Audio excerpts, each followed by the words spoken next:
Broadcasting from the business capital of the world, this is the Podcast Business News Network. Welcome back. I'm excited today. I always am every time we get together with her as a psychic medium, a energy healer, but I just learned that she does channeling. A lot of insight can come from that. I'm not even going to explain this. We're going to let her do it. Alicia B joins us once again here on the program. How you doing today?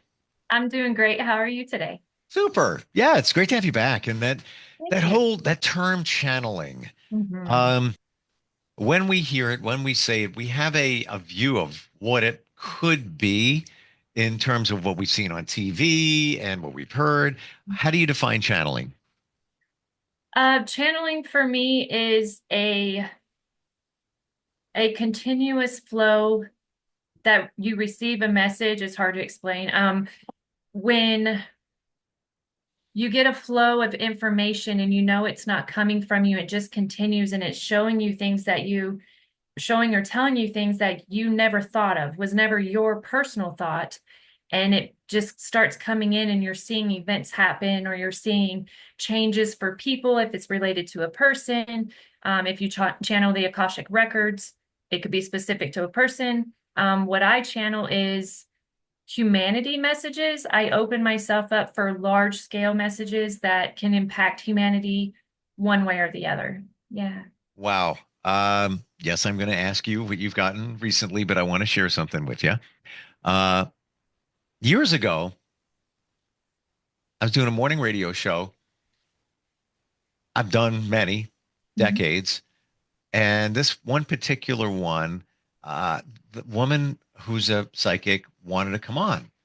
And I'm saying this to illustrate what we're talking about. And Mhm. she would just kind of pester me. "Man, I want to come on your show. Can I come on your show?" I really didn't know a lot about her. There was other psychics whose names you know that used to come on, once every couple of months or whatever. And she was like, "Just I'd love to come on. Can I come?" Okay, yeah, let's bring her on. Let's have her on. Like 7:30 in the morning, she comes on and says there is something of worldwide major proportions that's going to be life changing, that is going to happen very, very soon. Um, Got it as a channel. She was feeling it. She needed to say it. I'm like, okay, whatever you say. That same morning, again, this is 7:30 in the morning. That same morning, apparently she proved herself right because something happened at 9/11. It was the morning of. Oh, wow. Yeah. Yeah. Wow. And, for those of us who are skeptical about things, and I get it, I'm skeptical too, didn't even want to have her on. But something told me, yeah, have her on. And she was very insistent. She had things to say. And she somewhat described 9/11 without going there. And I just, I throw that out there, that sometimes you have something and it, unfortunately, she was right. Um, I'm not saying that you're picking up a 9/11 or anything like that. I'm just giving an example of somebody that got something. Right. Um, Now you get it. You're not awake when you get it. You're meditating when you get these messages. Correct. I am a meditative channeler. There are many out there that are what we call vocal channelers. So you can interact with them. Their eyes are open. It's like they're communicating with you, but their voice or the pitch changes, the flow changes, and that's how you know it's a channeler. What I do is I go into a meditative state and receive the same types of messages. I just don't speak it as I receive them. Hmm. How do you know who it's for, and how do you know that it's just for, call it humanity? That would be intention setting. We talk a lot about that. So when I go into the meditative state, for some reason, I never ask about me. I feel like maybe I should just sit down and be like, hey, tell me about me sometime. But in what I want to do is helping a large amount of people on humanity. So when I go into the meditative state, I ask if there's anything that humanity needs to know, anything that's going to impact us as a whole, and get the information that way. So I'm gonna flip over to meditation because that's how you do it. I hear both ways, and I try to meditate as much as I can, trying to get better at it. somebody told me you need to set an intention, you use that word, for a meditation, then I'll ask others, and they're like, "No, just meditate, whatever comes to you." Uh, Thoughts on that? I wonder. I wrestle with it. So it depends on what you're looking for when you go into the meditation. If you're doing a meditation to quiet your mind, to go inside of you, you don't need an intention. You just need to find your space and quiet your mind and help connect yourself to yourself. If you're going in and wanting some kind of information or looking for a message to come out of it, you set that intention when you go in so that the information flowing into you becomes what your intention set to learn from. That's um that's a great way to look at it, because there are times where, and the older I get, and this is even in the last couple of months, I just look forward to, and I do it in the evening, laying on my bed, to be on the couch and just being quiet. Yes. Nothing else. Like last night, I was a little tired, but I was like, oh, I'm not going to do anything. I had a book on manifestation I've been wanting to get to. And I lay down on the couch, cat's here, another one's up here, dog's over here. And I'm just chilling. And I'm like, I can't read this book. I can't focus. I just want quiet. I just want to close my eyes and just think of things. Maybe I'll turn on the TV. No, I didn't want to do that. I couldn't even. I just that moment of peace and maybe some clarity.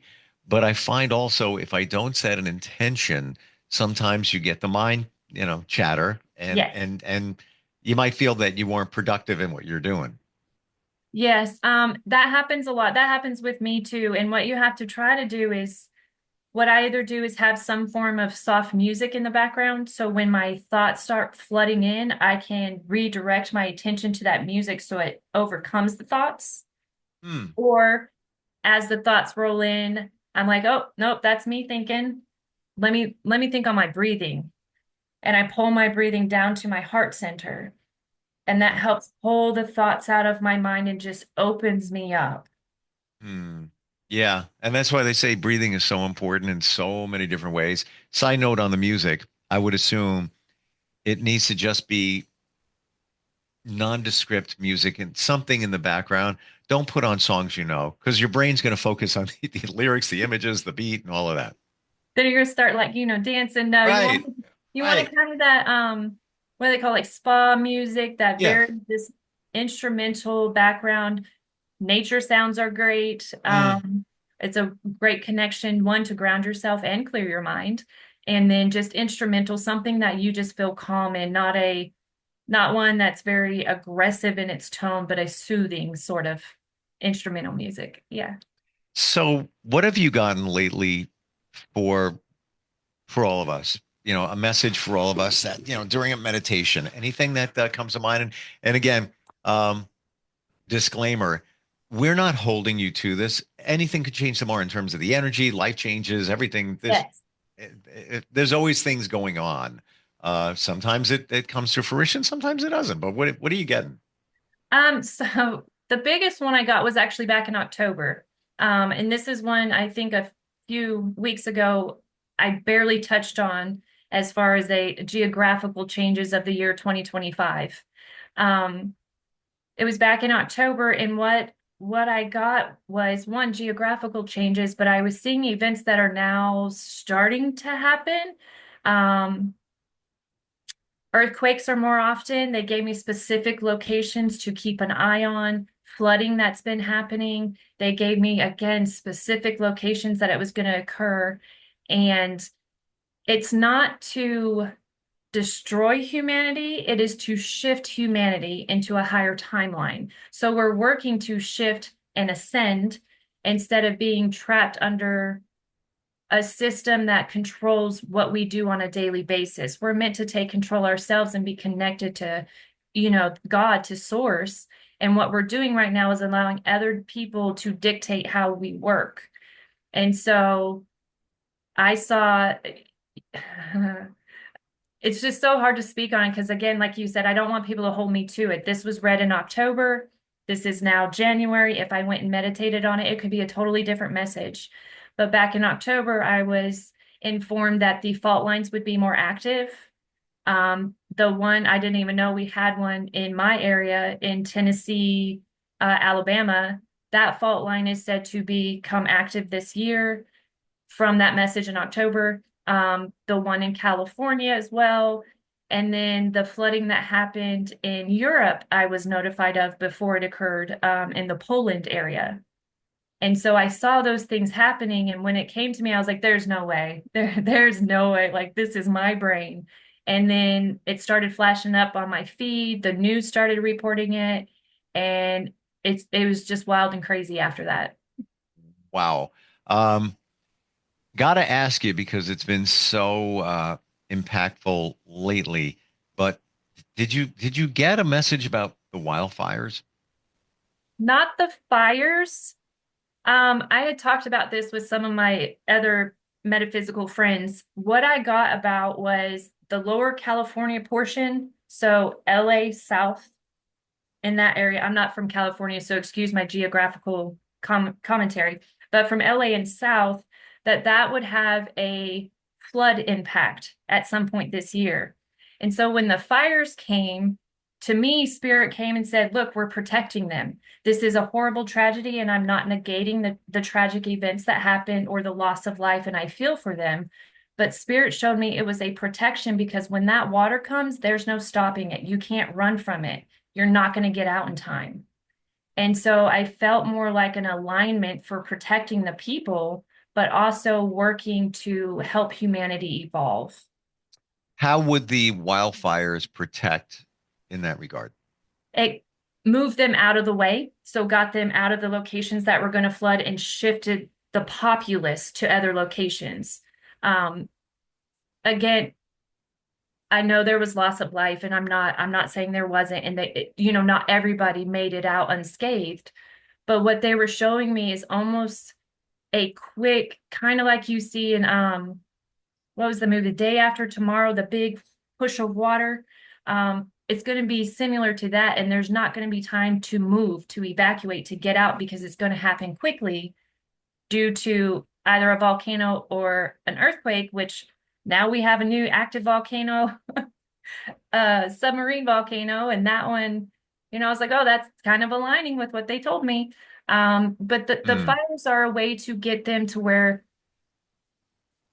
out of the flood zone. I don't even know if it's flood zone, but this is the kind of message I got out of the flood zone so that they can still be here.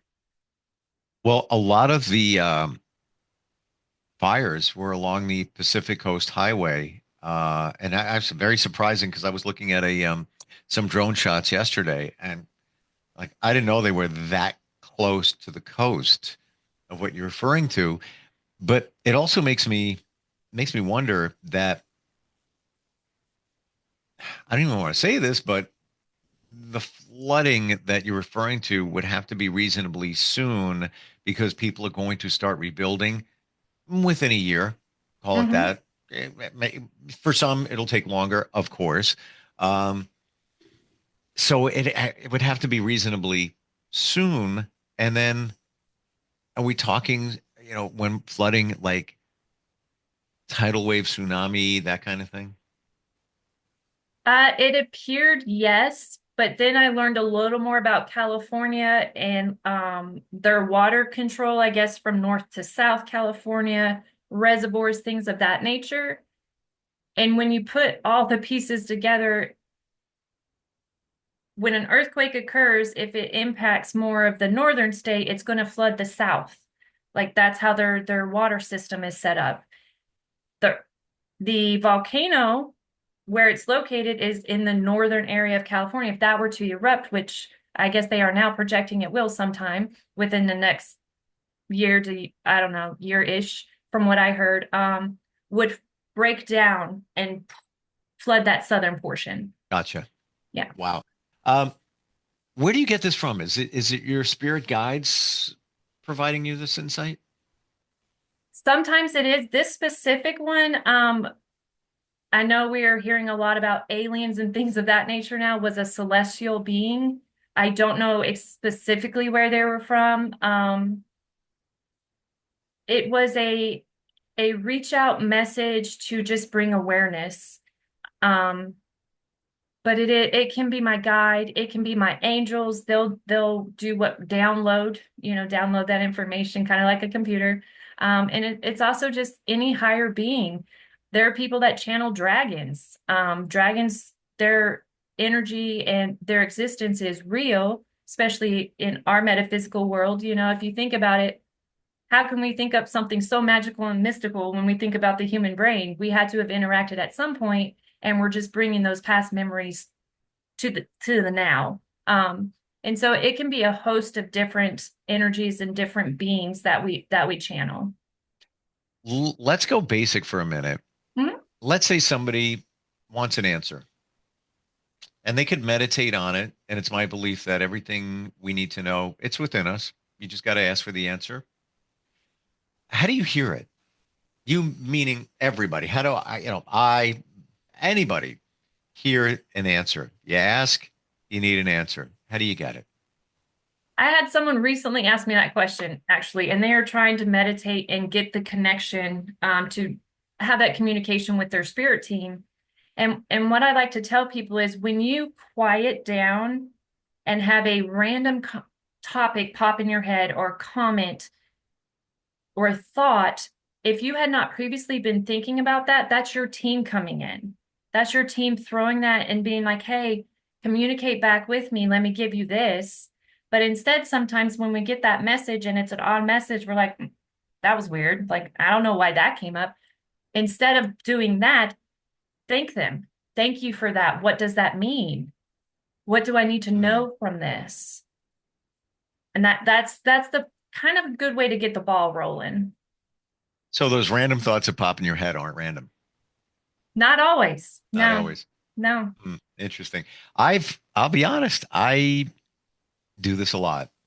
And I look for an answer. Like I was car shopping. Nobody ever wants to do that, but I need to get another car. Um, and had one idea, but then they presented another one, and everything looks good. Looks good. And I asked for the answer, and I need to make a decision very soon. And it seems like it's the right decision. I'm sitting with it. Yeah, it's a bigger investment. I'm sitting with it. It's like, yeah, it feels right. But then I also second guess. Are you sure? And I guess we all do that. But Oh yeah. I try to do that with all decisions. Hmm. Anything I got, I try to meditate on it. What's it feeling like? Um, and it just the bad answer or the not the right answer just feels heavy. Just like, It does. But my biggest challenge, and I'm sure others experience this, is how do you get out of your head? Like choice A and choice B, choice B, it might feel heavier, and maybe it's not the one I really think is the right choice. But how do I get out of my head that I'm uh, gravitating away from this choice over here because I don't like the choice anyway? It could be the one that's a bad choice to start with, coming on a download. But how do you separate that? Hmm. So one thing you talk about is the energy you get from it. You're not using that specific word, but that feeling, that heaviness, that is part of getting that message. You're receiving that message that this is heavier, this is lighter. Lighter normally means a better decision, a better way to go, where the heavy means it's probably not the best for you, but can your team manage it with you? 100%. They can manage any decision you make. It's just what you need to learn is better for you. And so listening to when something feels lighter or it just resonates with you and inside you're like, yeah, that's the choice is a good thing to do. And our brains like to say, are you sure you're making that right choice? Our ego likes to come into play and play devil's advocate, so to speak. And you have to, like we discussed, take that moment and just take a breath. Let your mind clear, take that breath, and then see what you get, see how it feels. Instead of leading with, oh, I wanted this in the first place, so it may feel heavy, but that one is a better status, or it'll make me look cooler, or I'll be with the popular crowd. We Right. gotta I have to let those go and just really, really get deep in what feels better. Mm. Yeah. And it's almost like you need to clear your mind, like a clear slate. and push all that, like you just said, well, it would look cooler in this car, but then there's this one makes it. Got to get rid of all of that and just get what's meant for you, what you should be hearing um, from. And should you say, all right, spirit guides, I need an answer. Please send me an answer. Should we do that? I would say yes. Excuse me, I need to take a drink. Just recently, I asked, and this is just an example of how I get the connection and the responses. I asked my spirit team, am I doing the right thing with bringing my healing to humanity? Do I need to go another direction? That was my question. And then I returned with, if I am doing the right thing, show me threes. Show me threes. And so that was right before bed. I woke up the next day, and for the first 3 hours I was awake, I got threes repeatedly in different numbers I looked at, and I was like, okay, they're really telling me this, I'm on the right path. And so if I would have been on the wrong path, they would show me a different consecutive number system, like maybe twos or 11s. And that would be like, okay, partially on the path and need to refigure out what I'm doing. So you can ask your team for specific types of messages to either confirm or tell you to go a different direction. You can ask them to get involved specifically so you know what you're looking for. I will say a lot of times they like to give you the message for those that are not completely in tune through music. Everybody listens to music constantly, and you're going to hear that one lyric that's like, oh, that applies to my life now. Like, how weird is that? That's your message. It's not just weird. It's not a coincidence. It's a synchronicity. And that's them speaking with you. Interesting. So I never thought of asking it to be revealed with what you want. Like show me the number three. I need to see, whatever it might be. Going to try that. And on the music side, oh, but I've played music on the radio since I was a kid, like professionally. So that's my thing. That's how I get many downloads, and I've gotten countless, and they're very specific. I know it showed up as an answer for me because I believe universe says, yeah, he hears things in music. We need to send it to him that way. Yes. Yes. Whatever you're connected with, they're going to send it through. Those connected with music, you'll get it through music. If you're connected with like going on Facebook or Instagram or, through videos, they're going to give it through the videos. The easiest way for them to tap in is to go the way that you are commonly using Yeah. as a communication. They're going to go that way first. Mm. But it's also being open to it. Let's say it is music. You're driving in your car, you got traffic, car, somebody talking to you, blah, blah, blah, all that. The song could be playing with the lyrics that is the message for you, but you're not even picking up on it because you're just, doing life. You got to listen. Like literally, you got to listen. Literally, yes. And that's where we talk about, just taking those moments to just open your mind, allow it. I know we've talked about this before. We're just so busy as a society. We always have something to do. We always have somewhere to go. We have, meetings to attend. Our schedules are full, and we're missing the opportunity to hear and speak with our spirit team because we're not giving ourselves a break. Which is why I now look forward to doing nothing. Exactly. Yes. Never thought I would say that, but yes. Same thing, but doing nothing is doing something. Yes. Can't forget that. Alisha, how do we find you? Somebody's got questions. They want you to be the conduit for the answer. How do they find you? Best way is insightpsychics.com/Alisha. You can also find me on Google and Yelp, Alisha B. Just Google those, I'll pop up. My phone number for my business line, which you can text or leave a message, is 256-469-8111. Thank you for today. And most importantly, thank you for making all of this clear and easy to understand. You have a superpower there. Thank you. You just convey it with passion, believability, and I don't doubt you for a second. Thank you. But it's so clear. Like I got my answer. I have my marching order for what I need to do, especially asking for certain signs and things like that. A lot of people don't know how to do that in terms of how you do it. So it's super cool. Thanks again for being here today. Thank you so much for having me. All right. We'll catch up soon. We'll be right back.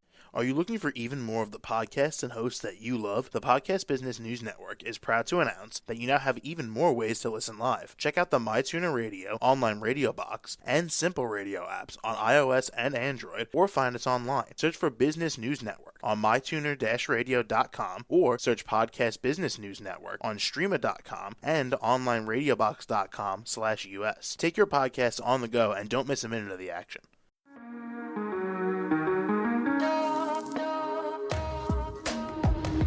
Broadcasting from the business capital of the world, this is the Podcast Business News Network.